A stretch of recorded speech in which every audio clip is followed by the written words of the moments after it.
What's going on, everyone?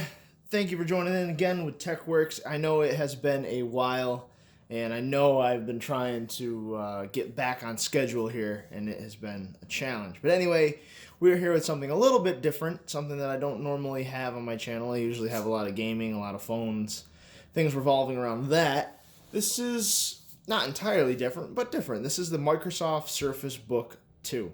So this is a two-in-one laptop, tablet, computer, which you can use a stylus for. And it allows you pretty much, it's a computer for me that I can actually take with me versus my Alienware that weighs around 20 pounds and requires its own backpack.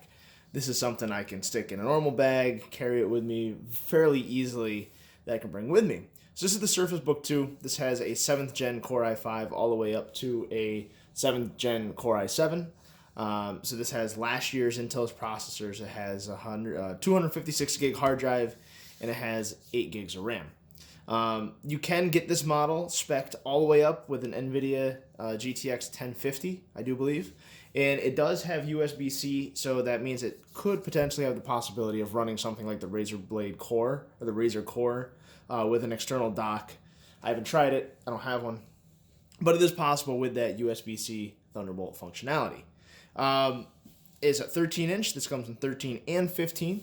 Has dual speakers on the tablet portion up here. And now I do have a skin on this because found out that there's really not a whole lot of good cases for it. But as you can see, it's not a very, exceptionally thin machine. It is not an LG Gram, things like that. It's actually kind of thick, but a lot of that has to do with how the spine is or how the hinge is on this computer versus having kind of like a dual hinge like some of the HP two-in-ones. This has a very flexible metal hinge, and it's kind of cool, and it's pretty solid. It doesn't really bend much. As far as ports go, you have two USB 3.1s. You have a SD card slot over there, and on the other side you have your magnetic charging port and USB Type-C with a headphone jack up in the tablet portion. As far as I can't see a way to really repair this guy. There is no screws on the bottom. So that would mean, and which I do believe is true, is that all of the actual guts of the computer is up in the tablet portion, besides an extra battery in this bottom docking spot. So it's interesting. When you charge it, it comes up with battery 1, battery 2. I didn't do an unboxing of it because honestly it wasn't that exciting. It's just the laptop and the charger wrapped in plastic, typical. See, when you open it up, like I said, this is a 13-inch computer. The keyboard is nice. It has probably one of the better membrane keyboards that I've used in a very long time. Nothing really fancy, no indent. I do wish the trackpad was larger, like say on the new MacBook Pros. There is a lot of space that you could have put a trackpad down here. But this is acceptable. It's nice. It's accurate, sensitive. Nothing wrong with it whatsoever. Keyboard, again, has nothing crazy going on about it except for this key up here, which is the release for the top part. So let me zoom out a little bit here. If I can zoom out, or we'll just move the camera back. Just like so. So you turn it on by having the power button on the tablet itself. Boots up very quickly. It does have a solid state drive. The Surface Pen did not come with it. This is extra. But it does allow you, it's magnetic right to the side there. It does have Windows Hello, so that means it has the IR face scanning. Logs you in with your face, which is pretty cool. The Alienware does have that. Couldn't recognize me today, so we will just enter in my PIN. There it is. So the screen is a very bright, very nice screen. The one thing I will say that is odd for me is actually the illumination of the keys. When it's on the lowest setting, it almost looks like some of the keys aren't lit up fully, and I don't know if it's just how the lights work in here. You have a button for it on your keyboard, just like, say, on MacBooks or whatever.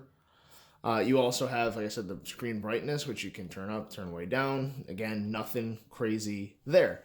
With this, this is a touchscreen, so you can use it normally, select stuff on your screen with this. But actually, really, where this comes into play is a couple things. You press that button, ready to detach, and it just lifts off.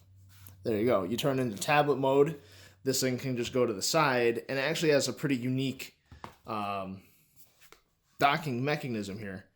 You have just pins here, and then this is where all the data transfer looks like happens, right? So after this, you really don't have to do anything with this. The hinge actually really doesn't seem to move too much once you undock the tablet from it.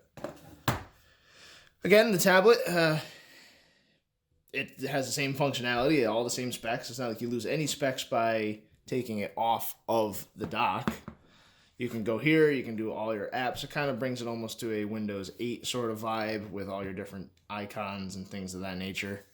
But it's nothing awful. You have your pin tiles, your start, your whatever. You can draw in this mode. You can take your notes. You can pretty much, again, do whatever.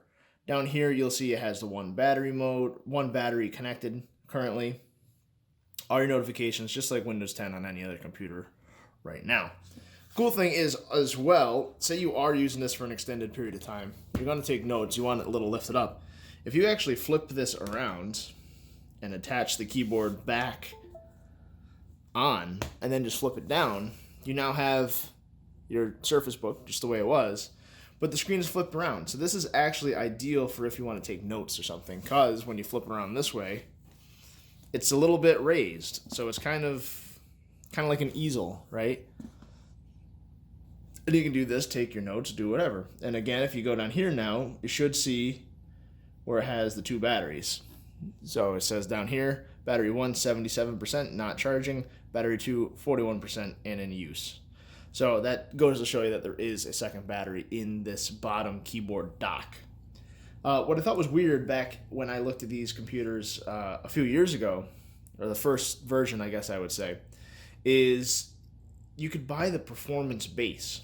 So it was kind of like the top part was the same or basically the same, and then the bottom part actually was the performance side of things. Now it doesn't seem that as much. Pretty much what you see is what you get. You buy the one that you want to use when you go to the store and get it, versus having the ability to upgrade later. But that's pretty much any laptop now. I mean, laptops now are not such a thing where you can upgrade them. It's basically what you see when you purchase it. The day of purchase is what you're going to have for the rest of your lifetime with this computer. Again, why I bought it, I've been doing a lot of studying right now, going into personal training. I need a way to take notes and share things with clients.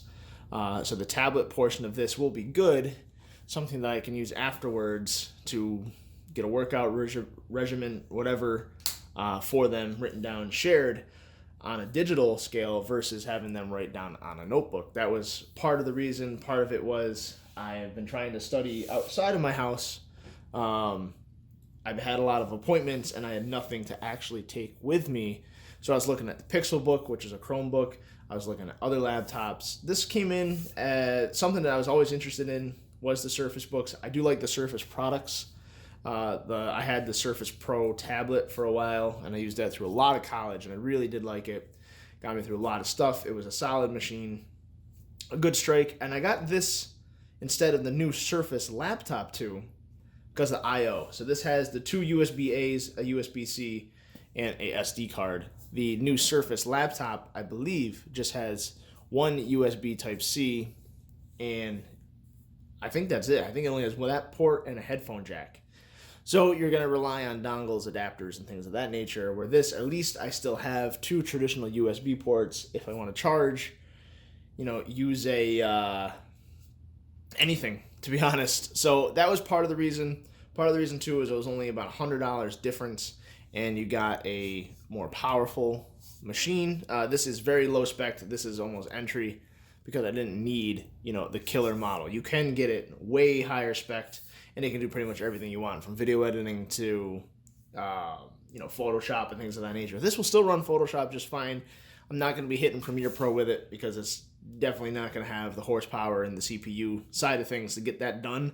But that, again, I have a laptop for that, and I have a desktop for that. So either one of those would work perfectly fine to do that, and I don't need this. This is, again, something that has good battery life. I can watch videos, do studying, take notes, do whatever.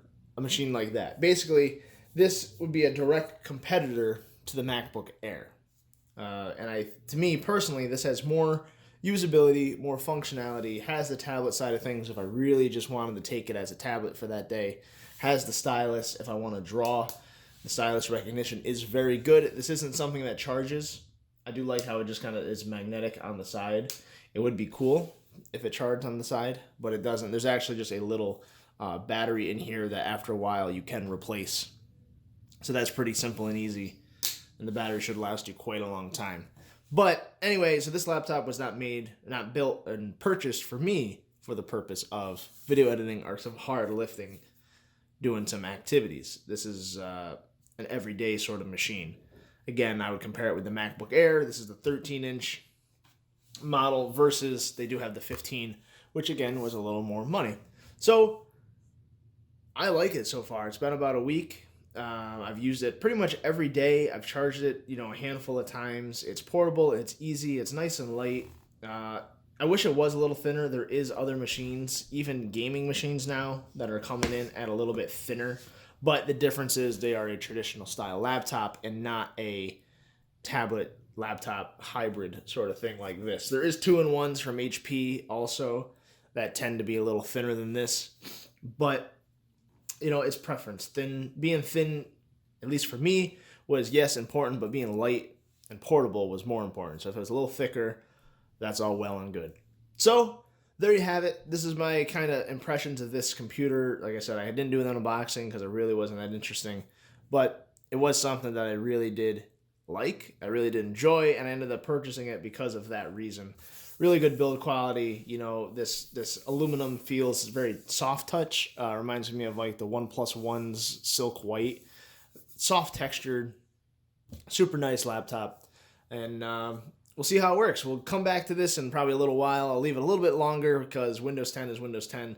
So trying to pull out the little differences, things I like and don't like. This also brings it back to the way the Pixel phones use Android. This is the Microsoft laptop using Windows. So things obviously are going to work very well, be very integrated, and be very together with hopefully not any issues. So again, my name is Jared. Thanks for being patient with me in this, small hiatus that's been happening on and off as I work out my schedule. So thanks again for watching. I'm going to get more consistent. Holidays are coming, I know, but that's going to be one of my mainstays is staying on track. So thanks again for watching. I hope you enjoyed this video, and I will see you again in the next one.